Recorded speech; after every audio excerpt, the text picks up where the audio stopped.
successful. It is also important to note that mediation doesn't always result in agreement. However, a successful mediation doesn't require an agreement to be beneficial.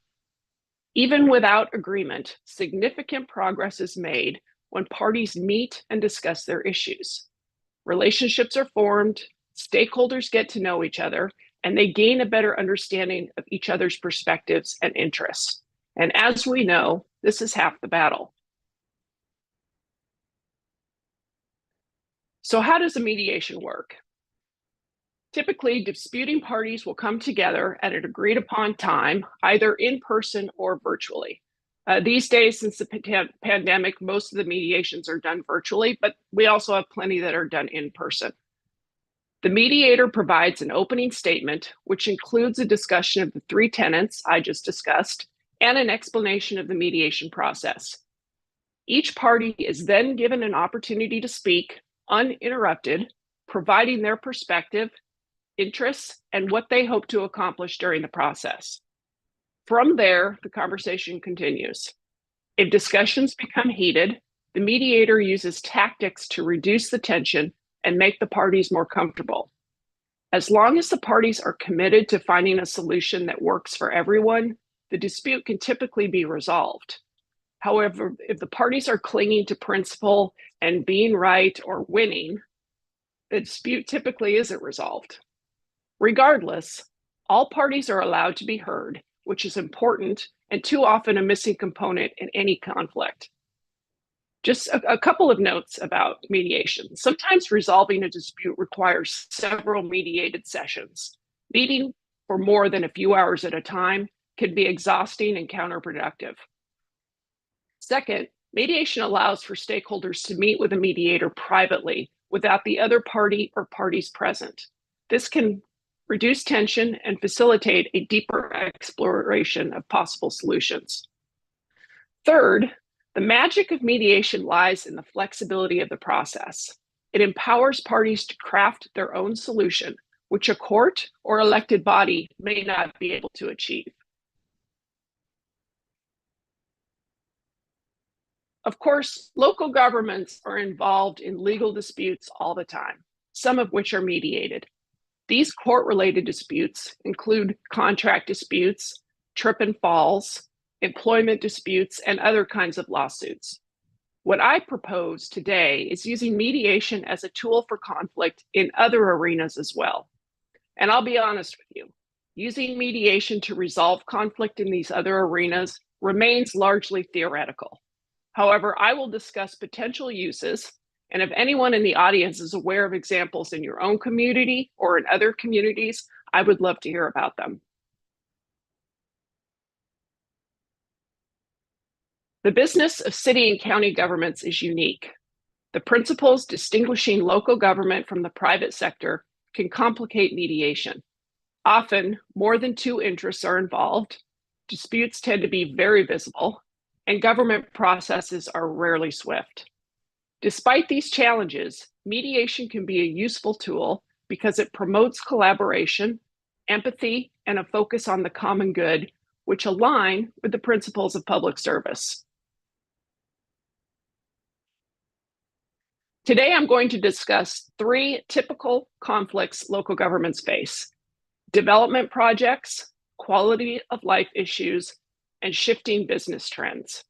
I will discuss how a local government can implement mediation as part of the resolution process. The first issue I'll discuss, quality of life issues, has a practical application in New York City. The Mayor's Office of Nightlife approached the Office of Independent and Impartial Administrative Law Court, which is a department that offers mediation services to agencies, to implement a program called MEND, Mediating Establishment and Neighborhood Disputes. This program will assist, free of charge, by mediating disputes between residents and businesses, commercial tenants and landlords, and neighboring business to business. If residents are having issues with a loud nightclub, for example, they can utilize the MEND program to facilitate a solution. This is particularly helpful because rarely does a city have the resources to address every single noise complaint that it receives.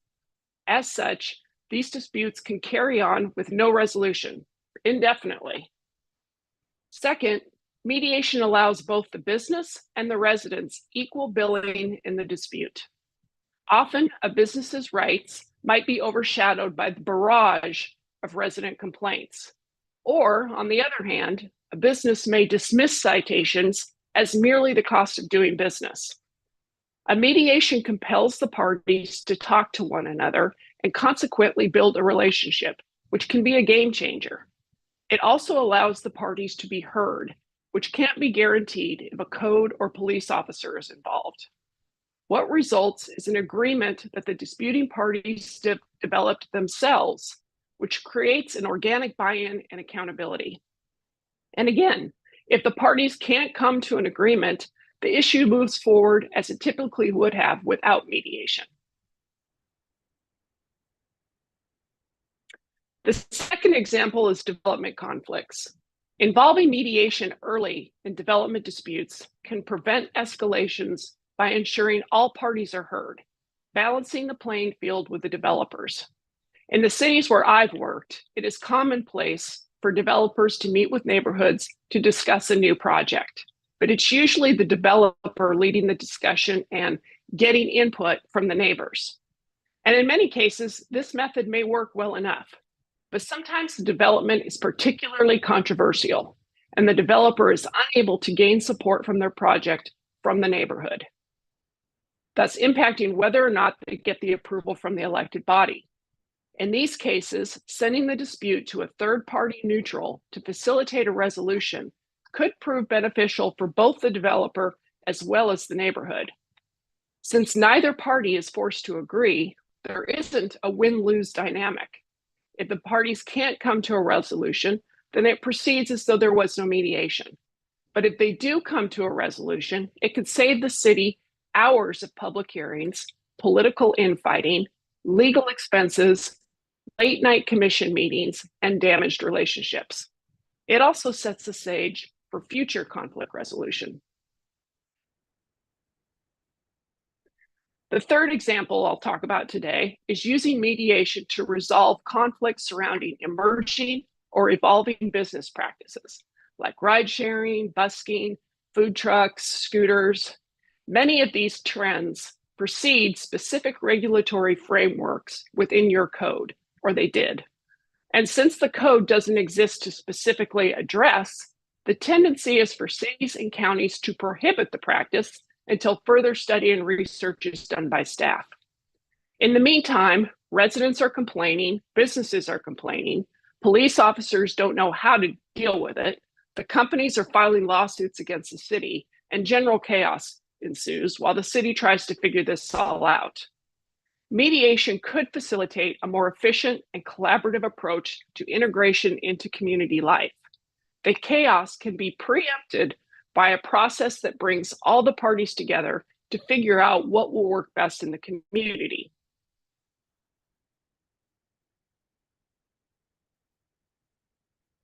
As I mentioned before, using mediation to facilitate community disputes in local government settings is largely theoretical. While I don't have a plethora of case studies to illustrate its application here, I am confident that mediation works. Mediators, disputing parties, and the courts witness its success every day. Integrating mediation into your jurisdiction's processes will require finesse and careful planning.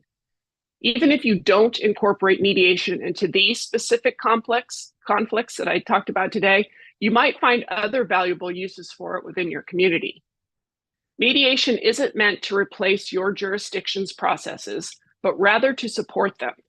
It is designed to resolve disputes. If there isn't a dispute, mediation may not be appropriate.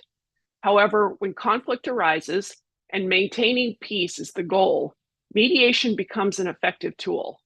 Even if the mediation doesn't result in a settlement, it lays the groundwork for future collaboration. So the benefits to the community are that mediation can rebuild trust in the government and between the parties. It encourages participation, enhances collective decision-making, and levels the playing field. Mediation offers a pathway to turn conflict into constructive dialogue, fostering accountability and ownership rather than political strife and endless and fruitless meetings. Mediation can also be used for conflict within your organization. According to research by CPP Global, a prominent psychology organization, US companies' employees spend approximately 2.8 hours each week dealing with conflict. This equates to an annual loss of $359 billion in paid hours. The failure of managers to effectively resolve conflicts results in the loss of nearly 1 full day of productivity each month, or about 2.5 weeks each year. No organization is immune from conflict. If you are experiencing any of these in your city or county organization, chances are there's conflict. Wasted time, absenteeism, workplace violence, poor health, turnover, and of course, grievances, complaints, and lawsuits. Again, mediation can be the antidote. Conflict resolution skills are another tool in your management toolkit. According to a recent Gartner survey, 57% of managers believe it is their responsibility to address team conflict, yet few of them have the skill set. Conflict resolution is a learned skill that few people have. There are options organizations can implement to address conflict within their team. One is to train managers and supervisors to manage conflict. The other is to utilize third-party neutrals to help facilitate resolution. Either way, mediation becomes a part of how you manage your team and build stronger relationships. The benefits of mediation are clear. They include reduced legal costs, preserved relationships, improved morale, and enhanced problem-solving capacities. While the natural reaction to conflict might be to fight or flee, a more constructive approach is to embrace it and use it as an opportunity to strengthen your team. I understand this can be intimidating, but it doesn't have to be if you develop the right skill set. Once this becomes a regular practice, the process not only becomes easier, but also more effective. So where can you find mediators? Start by checking with local organizations that offer mediation services in your community. Many states maintain databases of certified mediators, with Texas and Florida being two notable examples. You might find this ironic or perhaps fitting that these two conflict-prone states seem to have the best mediation certification programs in the country.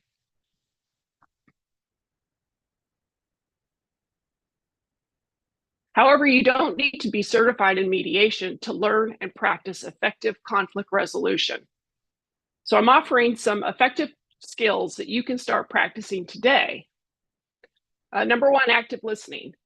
Pay attention. Focus on what your colleague is saying without interrupting or thinking about how you are going to respond. Show that you understand.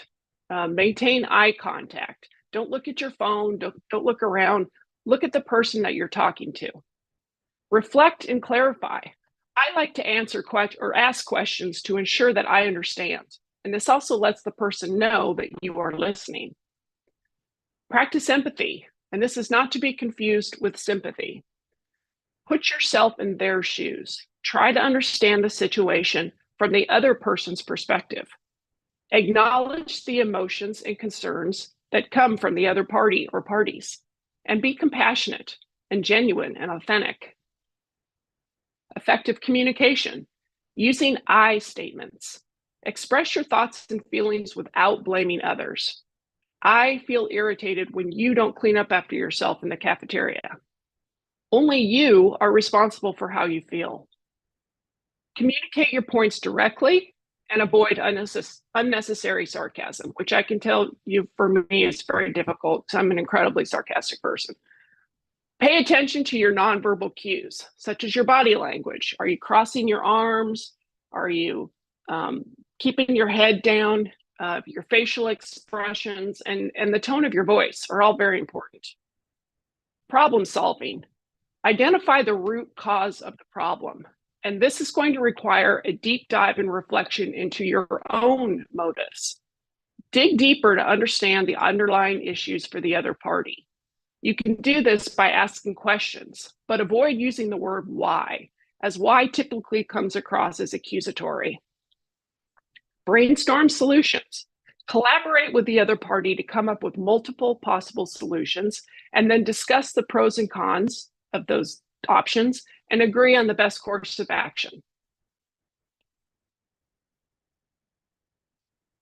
Patience and composure. In these heated discussions and these uncomfortable discussions, it's important to try and stay calm. Take a deep breath, drink some water, take breaks if you need to. Pause the discussion if the emotions are running too high, and then resume when you feel calmer. And be patient. Understand that resolving conflict takes time and effort. But again, it becomes easier the more you do it. Practice your negotiation skills. Start out by finding some common ground. Look where both parties can agree, and then build from there. Be willing to compromise.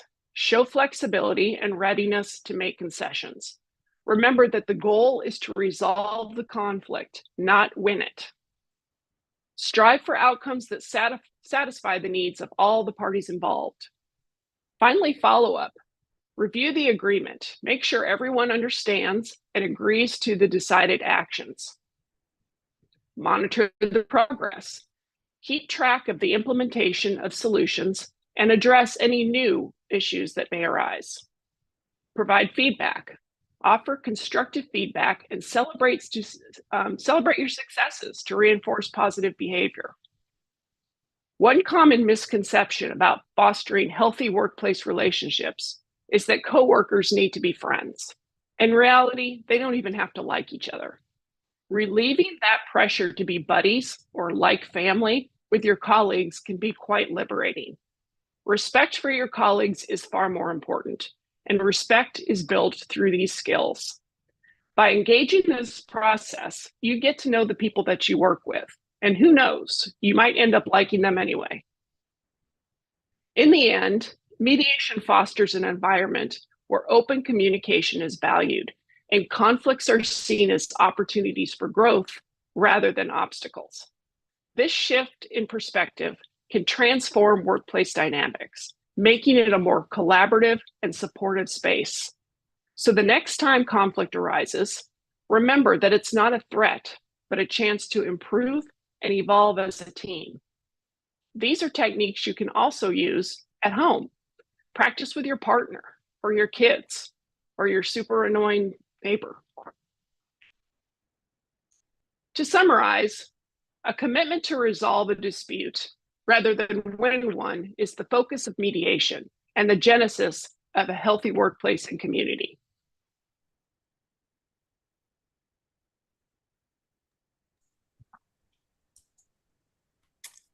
All right. Well, Sarah, that was really fascinating. And we've got some time for questions. So if you have a question that you would like Sarah to address, if you'll use the Q&A feature, or you can put it in the chat, and we'll talk about as many of them as we can. Sarah, one question I want to ask you is sort of what motivated you to get involved as a part of your career in mediation and conflict resolution? So I would say a number of things. I mean, being in public service, working for local governments for 25 years, that is a big part of what we do. We bring stakeholders together to try to come up with solutions. We mediate disagreements. We address conflict that arises from controversial projects and initiatives. That's what we do. So when I don't know, several years ago, I started considering mediation because I feel strongly it's a peacemaking process. And I feel like it continues the work that I was able to do for the last almost 3 decades. And I find it's a really nice transition for the next chapter of my professional life. Oh, that's great. I love that concept of it being a peacemaking, an extension or an expression of peacemaking. I haven't really thought about that before, just like that, but that's exactly right. Here's a question that came in from somebody. Are there some topics that lend themselves more towards mediation and some that you would say probably they're not going to be useful? Um, the ones that aren't going to be useful might be simpler to talk about. If compromise is not an option, like we're dealing with the law here, then mediation might not be effective. If mediation isn't going to work if all of the parties involved don't agree to mediate. I mean, I've been in mediations where one party said, the court told me I had to be here, but I'm not talking. I'm not interested in mediating, and I just want to go straight to court.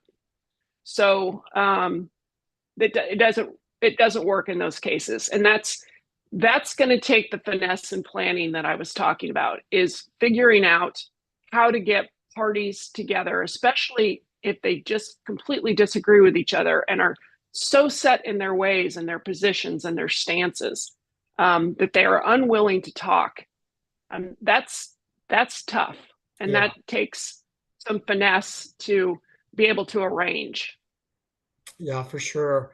One question that came in, they really liked the stat about time lost.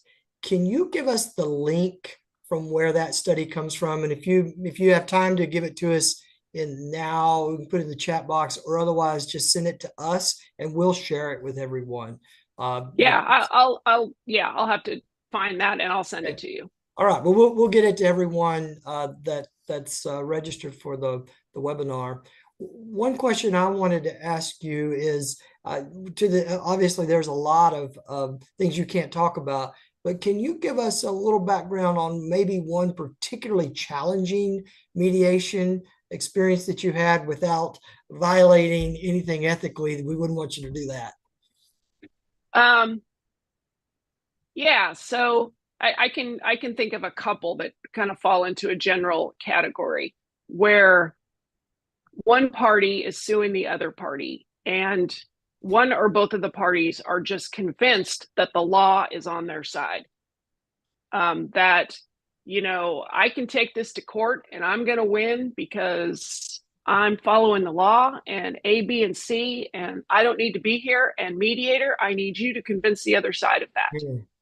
And I have to explain to them, well, that's not my job. My job is not to argue your case. My job is to help the two parties resolve the dispute. And that means we get to finish this, end this dispute today. And this doesn't need to linger until you can take it to court. You don't need to continue to pay mediation fees or attorney fees and any other costs with regards to time and money that you've spent. And you get to finish it that day. And best yet, it's flexible. So you came up with a solution. Whereas a judge is going to say, this is the way it's going to go. And somebody's going to win and somebody's going to lose. And honestly, you never know. You may think you have the law on your side, but the other side thinks they have the law on their side too. And it can't go both ways. So coming to a flexible, crafted solution in that mediation session is key. And that's what requires the finesse of the mediator, the skill of the mediator to make the parties see that. Mm-hmm. So, those are probably the most challenging ones, but they're also the most rewarding ones, because if you can get them to see that, and I just had one yesterday where that's exactly what one of the parties, actually both the parties, we've got the law on our side.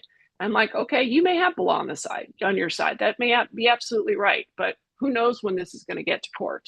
Mm-hmm. And who knows what mood the judge will be in, or who knows how the judge will feel about it. So, yeah. Yeah. Oh, very good. Another question I have for you, put it not in the mediation level, but as a supervisor, you're having to resolve conflict. How do you, between two other parties, how do you do that while maintaining your own integrity with both groups, so that you're not like when you're with one side, you're telling, oh, yeah, you're right, you're right. And then when you're with the other side, you're telling, oh, yeah, you're right, you're right. What advice do you have for a supervisor that sort of finds themselves caught between those two, but they've got to work together Monday morning too? What advice would you Yeah, give it for that? absolutely. It's important that whoever's facilitating this dispute resolution is not taking sides and isn't seen as taking sides. Yes. And that type of role and identity develops over time.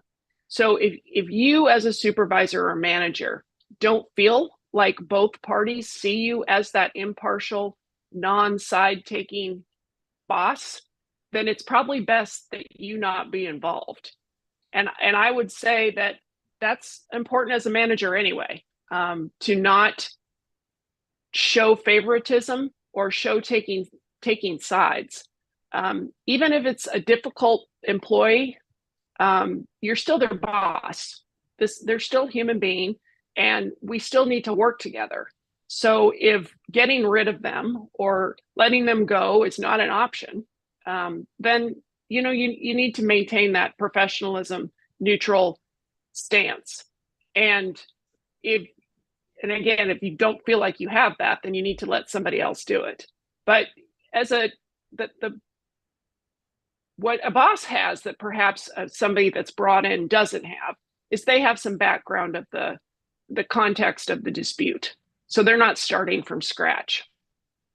If you bring in a third party neutral, they might be starting from scratch, which is just going to take more time. That's not a bad thing, but that may require that you meet with each party individually. That might be part of the mediation process to get their viewpoint about what happened, or what's happening in the workplace, and then bringing them together and sitting them down in a formal yet informal setting. I mean, it's a structured process, but it doesn't have to be intimidating. It can be casual and informal, just as long as there's privacy and both parties are comfortable. Yeah. Well, that's great advice. And I think sometimes you do have to be willing to step aside and say, I need, somebody else to help. But your point's a great one in that lengthens the process. That new mediator has to be brought up to speed, and there's not trust there maybe. Let me ask another question. What level, when is it appropriate for you to say to two employees, you get together privately and work it out, and then bring me a resolution, come talk to me about a resolution? Would you recommend that at all? Or can you try that early in the process? You wouldn't probably do it late in the process, but speak to that if you will.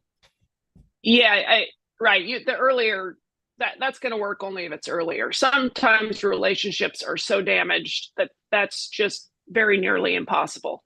And it really depends on each party. I mean, their level of professionalism, their level of being able to put their ego aside and have a conversation that doesn't resolve in them proving that they're right. I mean, this isn't about proving that I'm right and you're wrong. This is about figuring out how we can work together, how we can continue to work together for an indefinite amount of time. So that might be a call for the manager to make if they feel like they have that capability or not. And again, it might be easier early in the conflictual relationship. Yeah. I know this is an idealistic statement, but in some ways, I have found that when there's a high level of trust, then conflict doesn't have to be viewed as negative. It's just the search for the best way forward, And lots of times I've seen when there is conflict at the foundation, there's a lack of trust. Yeah. And I appreciated what you said, that employees don't have to be friends. They don't necessarily have to like each other. They do have to be able to work together, and that requires Exactly. that at least I trust that you have the same intent, positive intent, as I think I do. Yeah, absolutely. Well, Carissa, I know your internet's coming a little in and out, but any other questions that you have, Krista, that you want to ask Sarah? I thought this was very insightful, Sarah. So thank you for sharing with us today. I wanted to let our group here know that the link will be available on SGR's YouTube page. And we will also send that out to everyone directly on Monday. So next week, you'll receive an email with that link in there. And I'll put the link to register for next week's session as well. I'll put that in the chat. All right. Well, very good. Well, thank you so much, Sarah. This has been fascinating and so helpful and so relevant to where so many in local government find themselves, whether they want to or not, both internally and externally. And it's a great presentation, and we're so grateful for you being with us today. And we're going to have you come back and talk more about this another time, because I feel like we just scratched the surface of some of these important issues. Absolutely. Oops, sorry, Oh, Sarah. go ahead. I apologize. We got one more question, if we have time for it. Yeah. Is that okay? Yeah. This one is from Andrea, sorry if I'm saying that wrong. What happens when the ones involved in is the manager, employee versus manager? Great question. Great question. Yeah, that is a tough one. And that is a great question. And another one of the beautiful things about mediation is that you're leveling the playing field so that there aren't those power imbalances. And that often can't be done unless you have a neutral person facilitating the disagreement. And I'm not saying that the power imbalance disappears at that point, but the mediator doesn't have a dog in the fight.